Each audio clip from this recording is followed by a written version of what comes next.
9h, 10h, débat et controverse. Nicolas Dose et les experts sur BFM Business. Bonjour et bienvenue à l'actualité économique jusqu'à 10h. L'introduction de cette heure d'analyse sur les événements, elle m'est en fait glissée par Christian Parizeau, qui est l'un de mes invités. Il m'a envoyé sa note quotidienne nocturne qui sort au petit matin et voilà ce qu'on y lit. La crédibilité de l'Europe sur les marchés est devenue inexistante. Point d'interrogation, ça laisse quand même une raison d'espérer.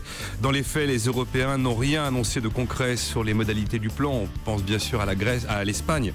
On va en parler dans un instant. L'Europe doit communiquer sur des solutions de fond à la crise. À moyen terme, il est souhaitable de mettre en place un calendrier des avancées vers une forme de fédéralisme budgétaire.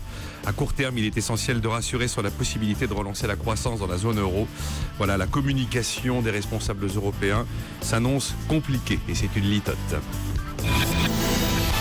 Christian Parizeau, bonjour. Bonjour. Il est chef économiste d'Orel BGC, donc ça c'est le morning du jour. Voilà. Sympa. Bon, on va décrypter tout ça. Avec nous également Olivier Berruyer, bonjour. Bonjour. Olivier est actuaire, il est auteur de Stop, tirons les leçons de la crise, publié aux éditions Yves Michel et animateur du blog www.les-crise.fr. Et avec nous André Lévilang, bonjour. Bonjour. Il est professeur à Dauphine, président de l'Institut Louis Bachelier et auteur de Il faut maîtriser la finance, qu'en pensent les économistes, publié chez Erol.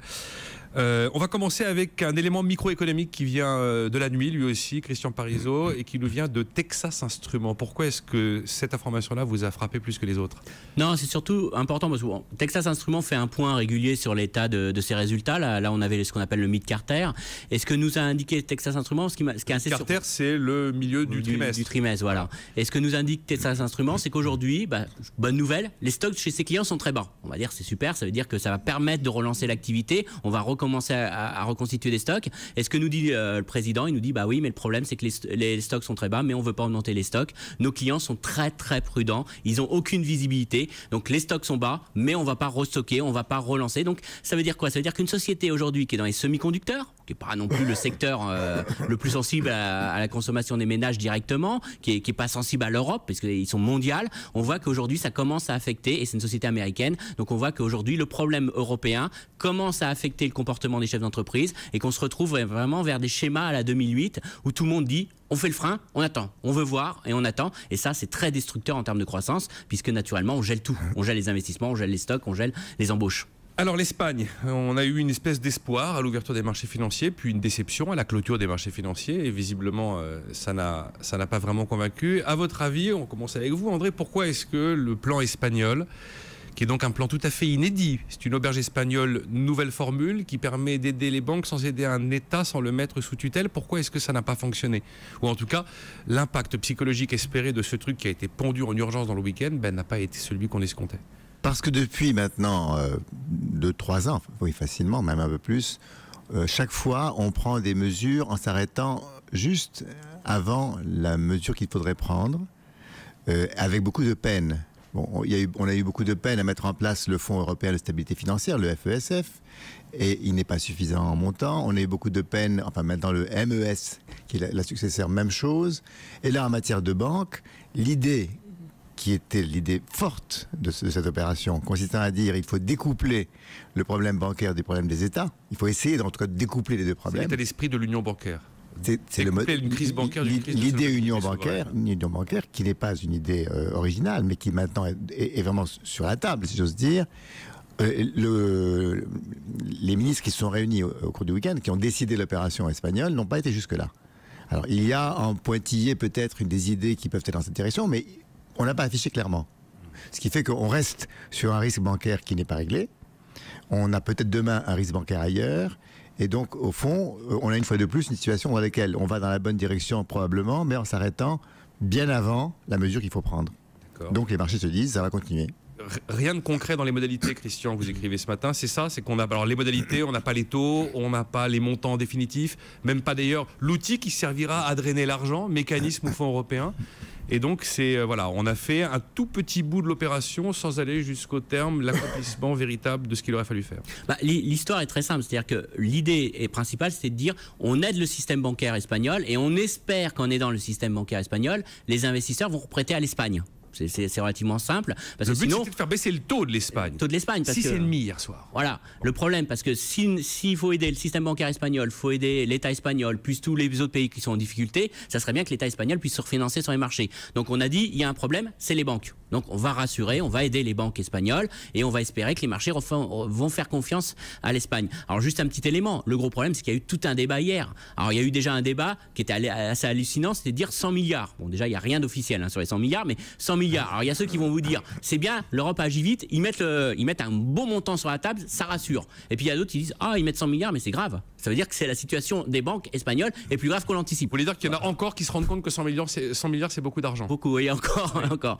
Donc il y a déjà communication impossible de l'Europe par rapport à ça. En plus, encore une fois, rien n'est officiel. On n'a jamais mis officiellement dans un document ces 100 milliards. Donc déjà, on voit... Ils sont sortis d'où ces 100 milliards? Des agences de presse. Pour l'instant, deux personnes bien informées qui auraient dit que l'Europe était prête à aller jusqu'à 100 milliards. Dans les milieux autorisés, on s'autoriserait à penser qu'éventuellement ça pourrait atteindre 100 milliards dans le pire des cas. Voilà. Et puis après, l'autre élément peut-être un petit peu technique, juste, je ne vais pas rentrer dans les détails, mais selon le mode d'intervention ou MES, voilà. il y a peut-être un risque de subordination. Alors je ne vais pas rentrer dans les détails, mais disons que vous prêtez de l'argent à l'Espagne, il faut savoir si vous êtes le créancier prioritaire ou si vous passez derrière quelqu'un.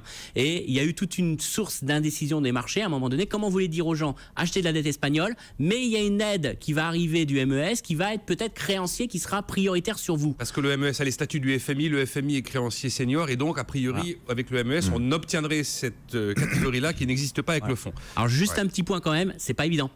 Parce que le MES va prêter au FROB. Alors le FROB, c'est l'organisme qui est là pour aider à recapitaliser les banques, mais il ne va pas prêter à l'État espagnol. Donc a priori, je ne suis pas convaincu de ce côté que le MES va passer devant l'État espagnol, puisque le MES va prêter au FROB. Le FROB, s'il faisait faillite, à ce moment-là, le MES se retournerait vers l'État espagnol et c'est à ce moment-là que vous perdez votre droit de créancier privilégié. Mais on voit que c'est très compliqué et surtout ce que je tiens à dire, c'est selon les hypothèses que vous retenez, l'impact n'est pas le même sur les marchés et sur la valorisation de la dette. Et c'est ça, je pense, qui a beaucoup sanctionné les marchés, c'est qu'on ne voit pas les conséquences, parce qu'il n'y a pas de plan, il n'y a rien pour l'instant. On ne sait rien techniquement et comment vous voulez dire qu'un investisseur prête à l'Espagne aujourd'hui? Olivier n'a pas le temps de réagir parce qu'il me reste 4 secondes, donc il aura le temps des marchés pour réfléchir à son regard sur ce plan espagnol et puis on va très très vite après se poser la question de l'union bancaire justement et puis ensuite de l'Europe à deux vitesses. Enfin, vous commencez à connaître le programme, c'est à peu près le même tous les jours avec quelques événements qui changent, mais fondamentalement les questions clés restent les mêmes. Il est 9h13. Business, 9h, 10h, Nicolas Dose et les experts.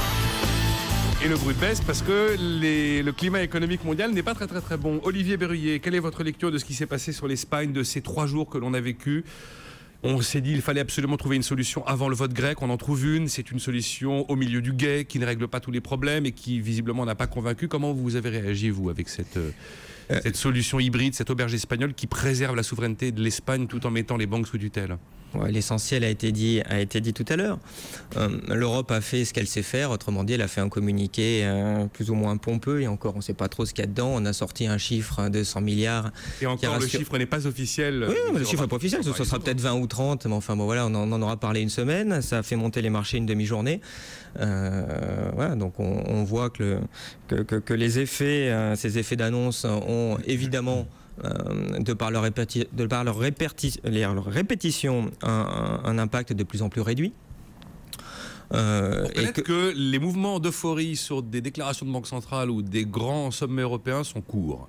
Ils sont de plus en plus courts et c'est normal parce que de toute façon on est sur un problème de confiance. Donc au bout d'un moment où les marchés ont peur, on fait un joli communiqué en disant regardez c'est fini, les marchés sont tranquilles pendant 3 mois, au bout de 3 mois ils voient que ça recommence. Bon, quand vous faites le coup 4 ou 5 fois, c'est sûr qu'au bout d'un moment les marchés vont dire on reviendra quand vous aurez vraiment résolu les problèmes. Il y a un moment quand même où les banques espagnoles vont recevoir du véritable argent pour se recapitaliser. Ça posera d'ailleurs un problème de gouvernance de ces banques, qui va les piloter, seront-elles nationalisées, mais enfin voilà, on va quand même apporter une solution financière réelle et palpable à ce problème bancaire, même si d'accord c'est une crise immobilière profonde et qu'on ne réglera pas 24% de chômage et des ménages surendettés avec un plan d'aide aux banques. Mais Nicolas, vous n'avez pas un tout petit peu l'impression qu'on est en train de vivre la rediffusion de vos émissions de mai 2010 avec la Grèce, où on nous dit regardez le plan à 150 milliards pour la Grèce, il n'y a pas de souci, on a sauvé la Grèce. Matin où je me demande qu'est-ce qu'on va dire dans le 9-10 parce que j'ai l'impression que l'actualité fondamentale est la même que la veille, même s'il y a eu une déclaration ou un événement qui a un peu évolué. Oui, mais pourquoi? Parce que fondamentalement, le naufrage de 2008 se poursuit.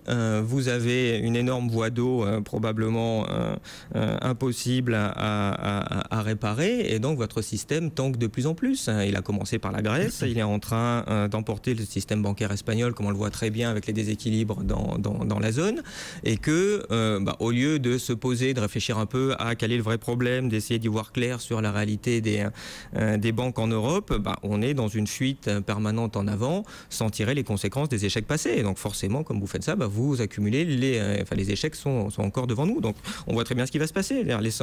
Les pseudo 100 milliards qui sont peut-être que 50 ne vont pas marcher. Vous allez amener les États de plus en plus dans le mur au niveau d'une hausse des taux d'intérêt parce que les marchés n'auront pas confiance et les problèmes bancaires vont se poursuivre. C'est écrit. Comme on ne fait pas le bon diagnostic, on ne prend pas les bonnes mesures et donc les problèmes s'accumulent. La bonne mesure, c'est l'Union bancaire européenne ?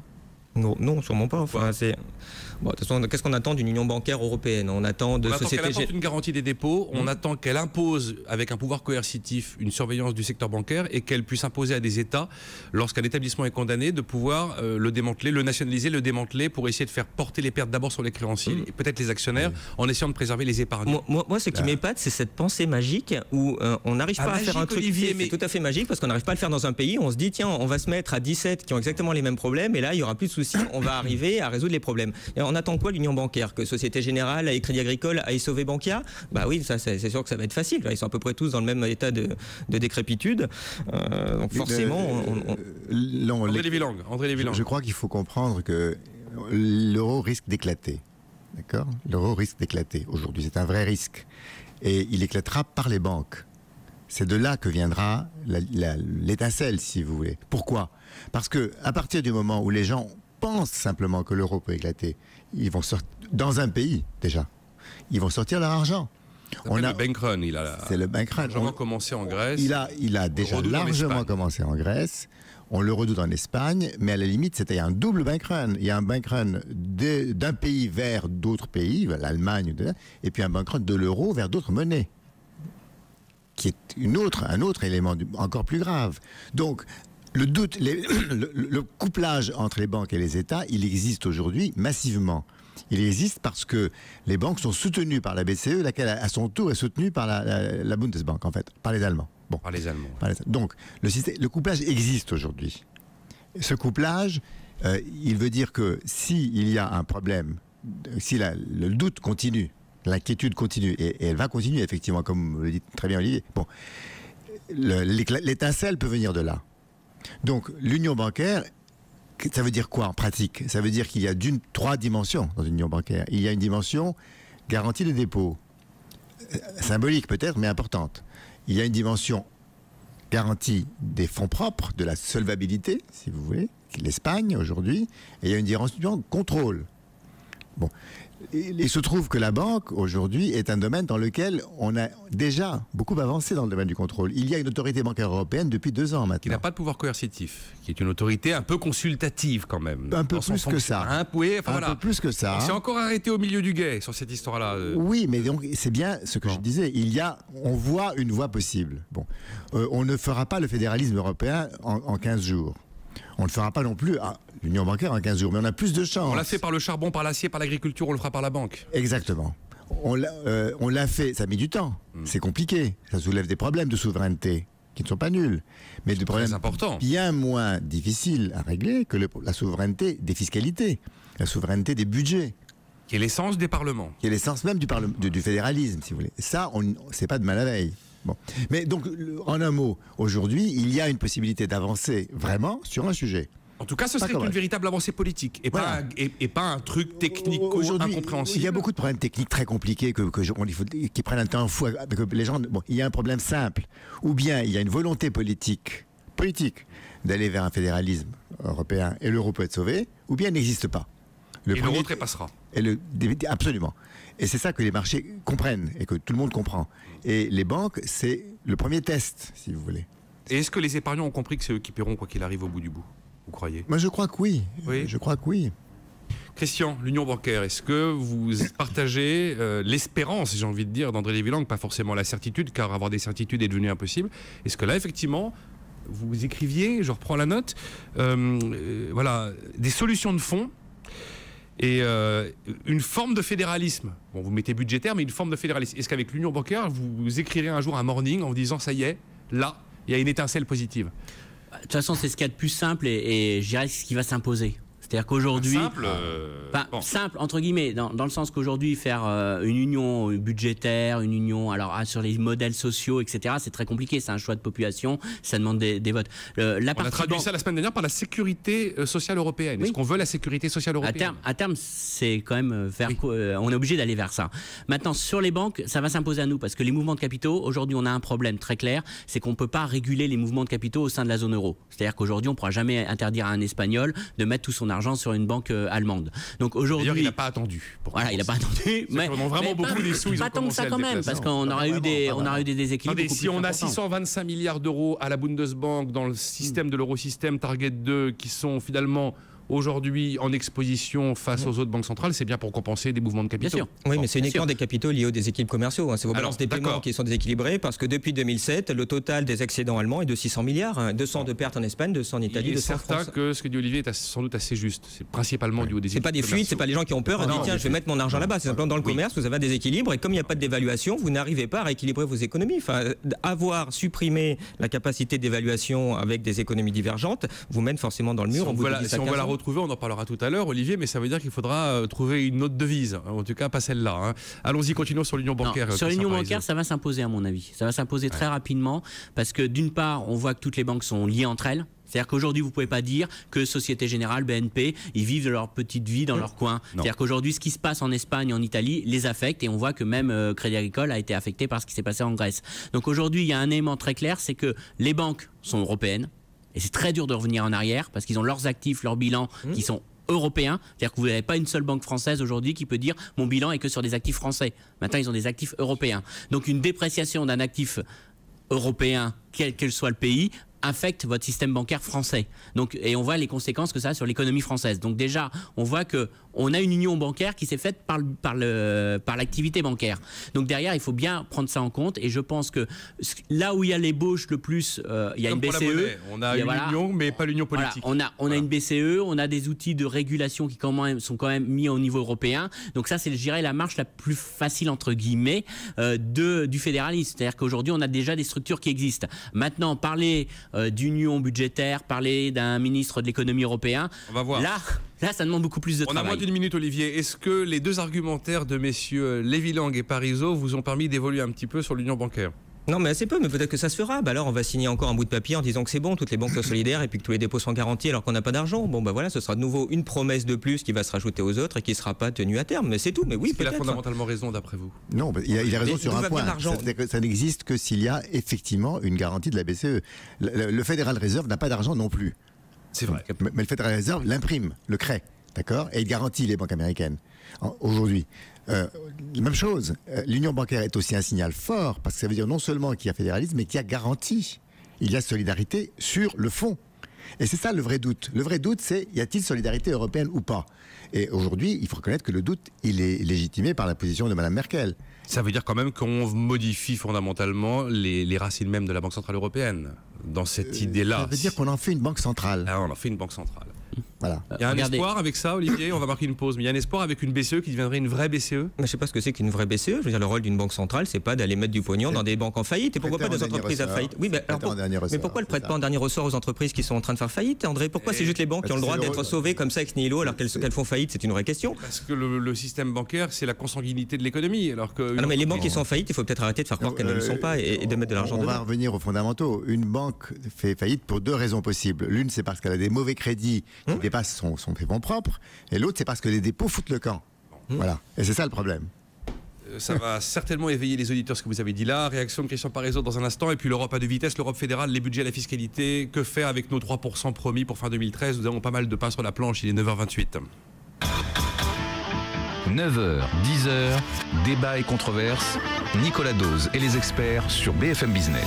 Avec Olivier Berruyer, auteur du blog les-crise.fr, Christian Parizeau, le chef économiste d'Orel BGC, et André Lévy-Lang, il est professeur à Dauphine, président de l'Institut Louis Bachelier et auteur de Il faut maîtriser la finance, qu'en pensent les économistes, point d'interrogation, publié chez Erol. J'ai énormément de réactions d'auditeurs. Il y a Antoine qui dit: si les pays européens se mettaient d'accord, non pas sur l'union bancaire, mais sur la suppression de la garantie publique des dépôts et éventuellement une procédure de faillite bancaire par échange d'aide capitale. Certains y réfléchissent à ça. Olivier Berruyer. L'échange d'aide capitale. Oui, il faut l'échange. Oui, ça peut être une façon de faire défaut. Ce qu'en dit André tout à l'heure était très juste. Les problèmes des banques viennent soit parce qu'elles ont fait des mauvais crédits, soit parce qu'elles sont confrontées à des fuites de capitaux vers l'étranger. C'est pas ce qui se passe, mis à part un peu en Grèce et un peu maintenant en Espagne depuis le mois dernier.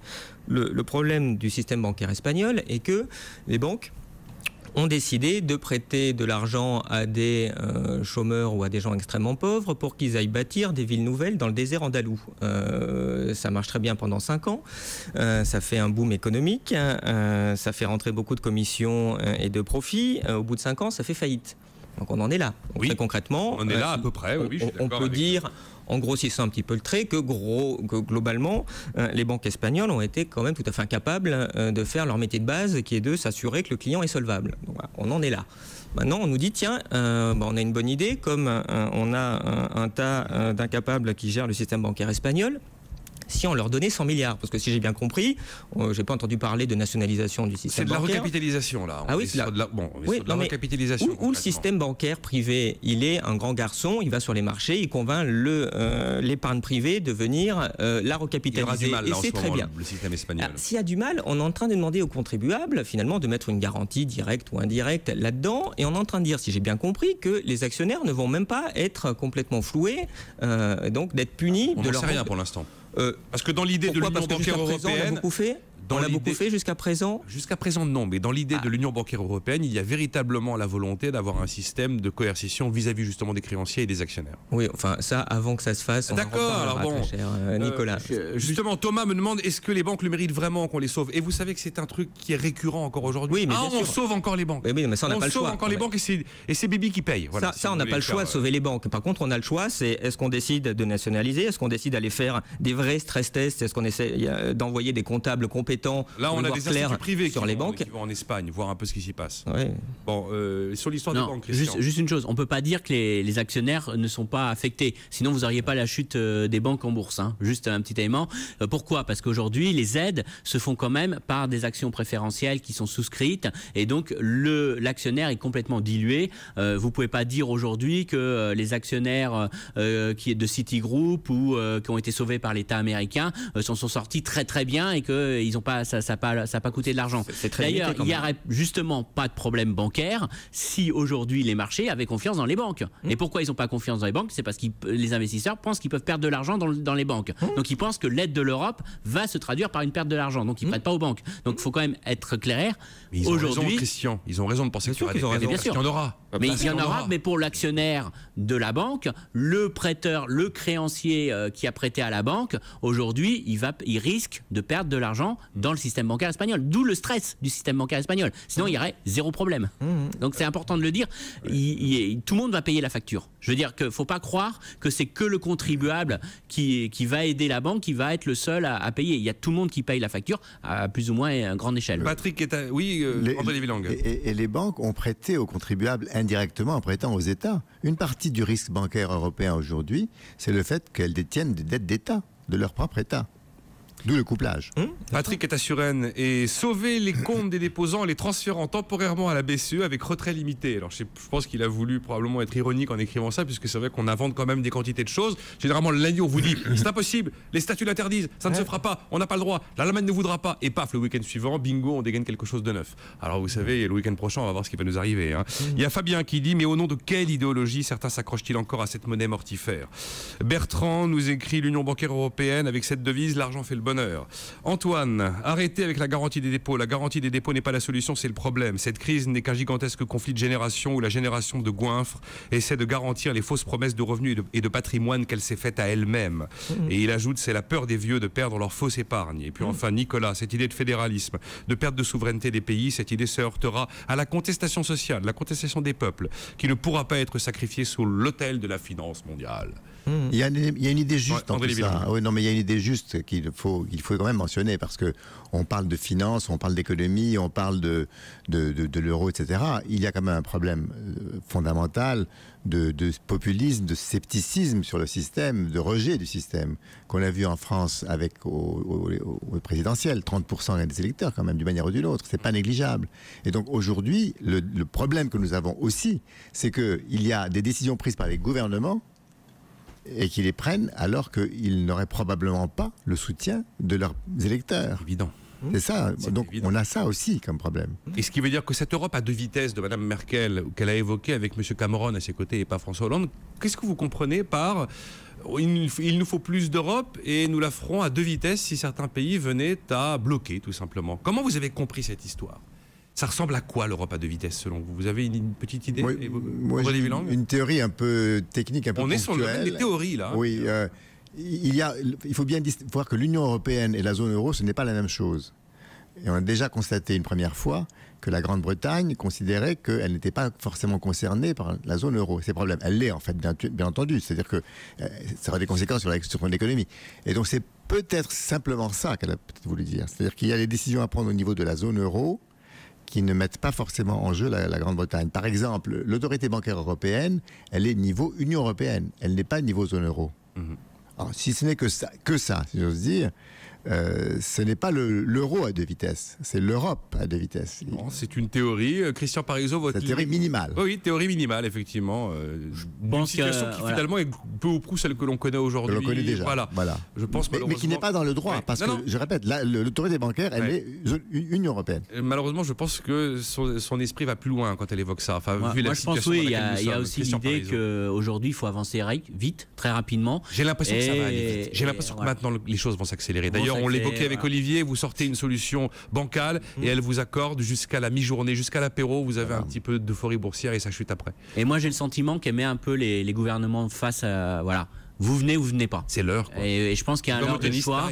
Et je pense qu'il va peut-être falloir aussi qu'on dise on est européen, on ne l'est pas. Et si on est européen, on accepte la solidarité, on accepte un ensemble de mesures, une perte de souveraineté. Ou alors on prend les conséquences et on dit à la Grèce, prenez votre conséquence. Si vous ne voulez vraiment pas de l'aide de l'Europe, voyez ce qui va se passer sur votre économie sans l'aide de l'Europe. Les 28 et 29 juin, on commence à appuyer sur ce bouton-là, le bouton du saut fédéral. Alors on fera pour l'instant, on va prendre juste un petit élan et on ne fera pas le saut tout de suite, mais...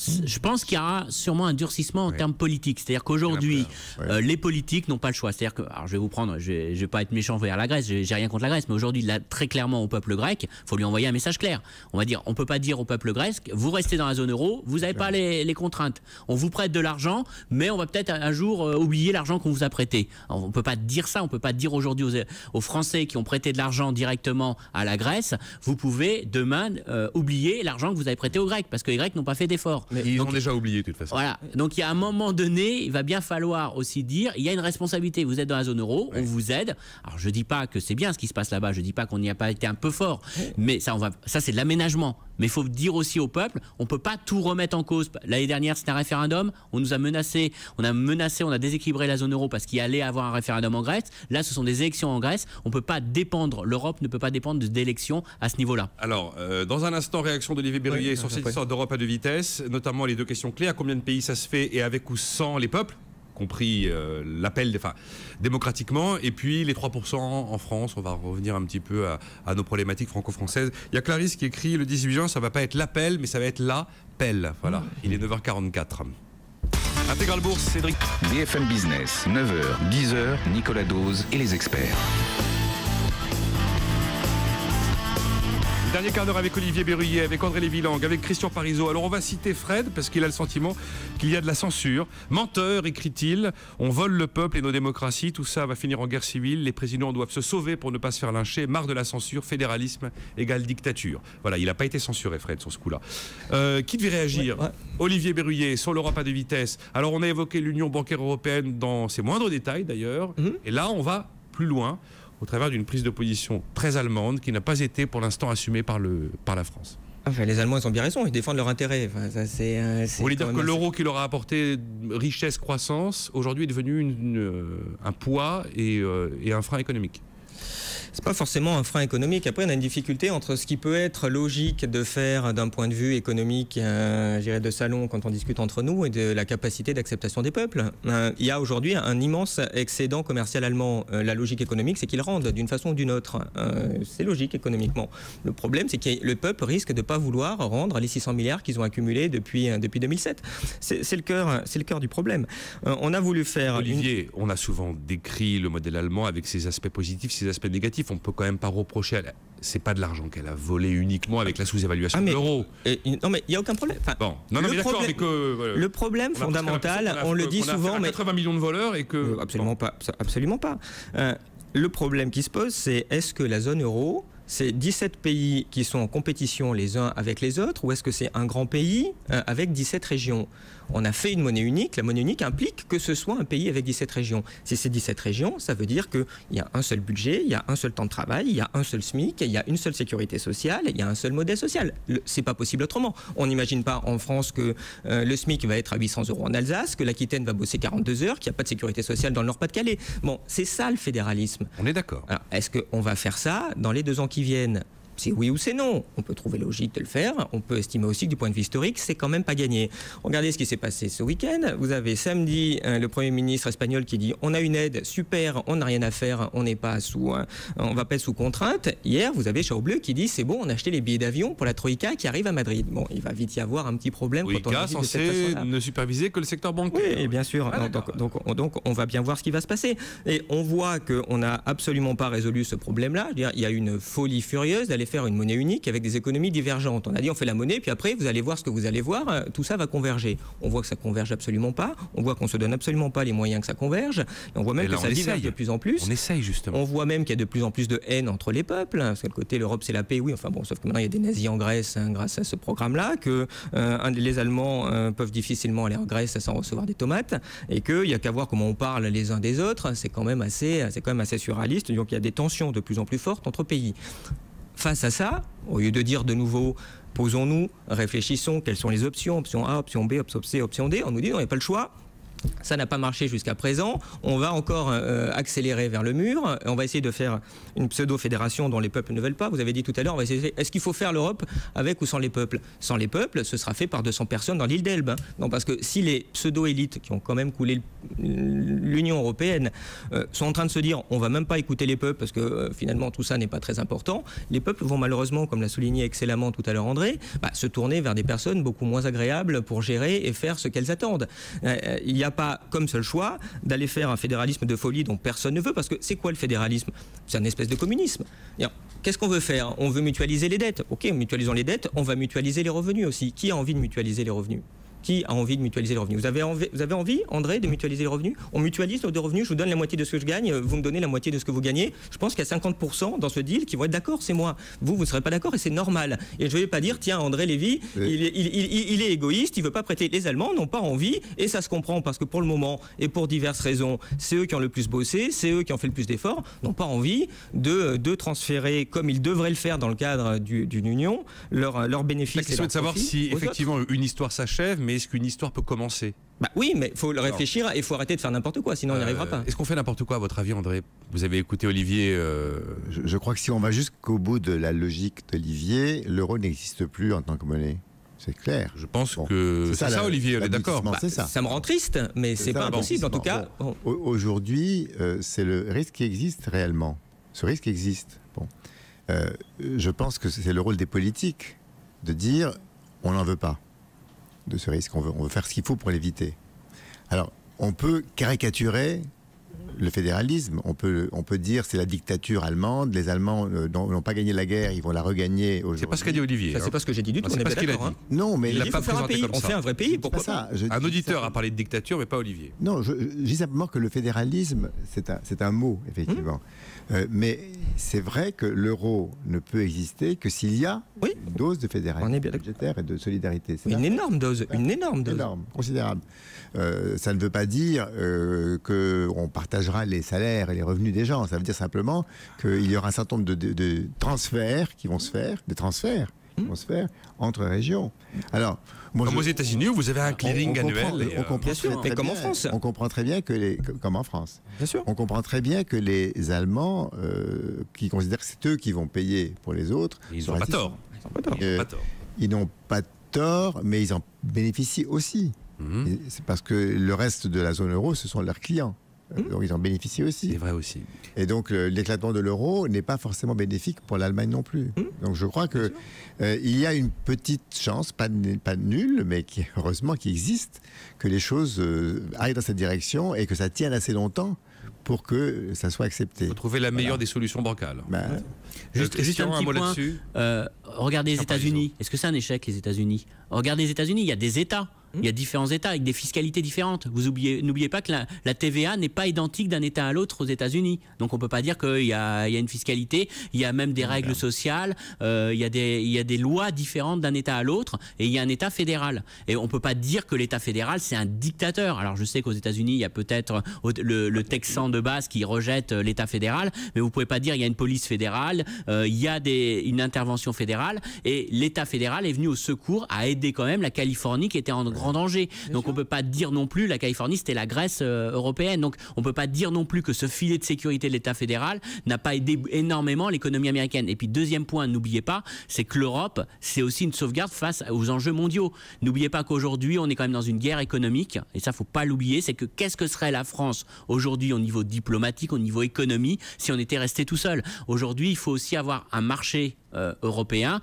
et derrière faut voir, c'est que les Chinois, regardez le poids économique de la Chine, regardez le poids économique des États-Unis, donc on voit qu'aujourd'hui pour exister on a aussi besoin de cette unité économique, et je pense qu'il faut pas voir que le côté noir de l'Europe. Je connais les auditeurs qui vont me dire la Norvège existe, la Corée du Sud existe, et ils n'ont pas besoin d'une fédération pour vivre. Oui, enfin existe, sauf qu'on voit que les pays sont en train de s'agglomérer autour. On parle de la zone Asie de plus en plus, on parle de la zone Amérique latine, voire aujourd'hui le continent nord-américain, et on voit qu'aujourd'hui il y a quand même un vrai problème d'existence d'un petit pays tout seul. On peut dire juste un mot.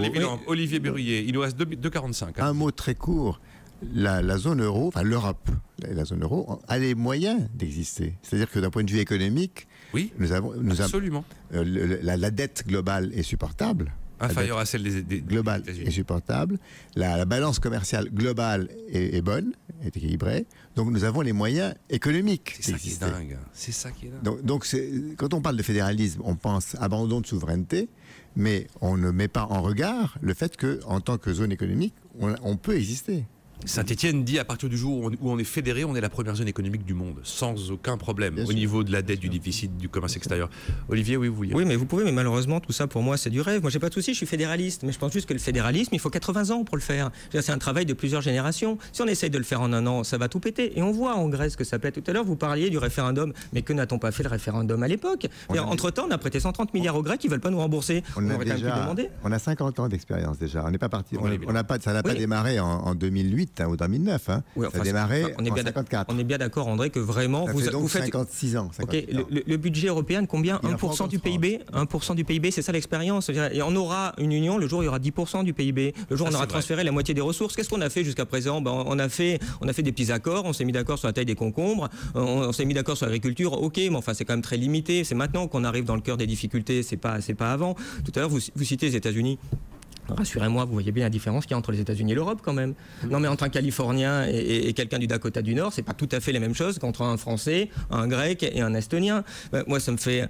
Je suis pas xénophobe, loin de là. Mais enfin, aujourd'hui, pour un Européen, un Estonien, c'est pas la même chose qu'un Français ou qu'un Allemand.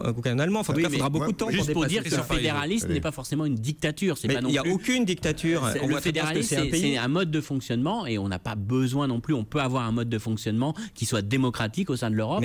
et qui peut marcher. Mais bien entendu, mais ça marche en France. Mais je le rejette absolument pas. Je dis juste qu'il ne faut pas le faire trop vite parce qu'il faut du temps pour accompagner les mentalités. Il faut faire la même chose que ce que fait la France avec la Guadeloupe. Il faut prévoir des transferts. Est-ce qu'on a envie de transferts gigantesques dans la zone? J'en sais rien. Peut-être qu'on y arrive, touchons du bois. Mais il se peut qu'on n'y arrive pas. Il faut faire attention à pas avancer sans avoir les peuples. C'est vrai que le temps nous manque clairement. D'ailleurs, nous aussi pour l'émission, mais en Europe également. Ce qui est certain, c'est que si on n'essaye pas, on n'arrivera sûrement pas, premièrement.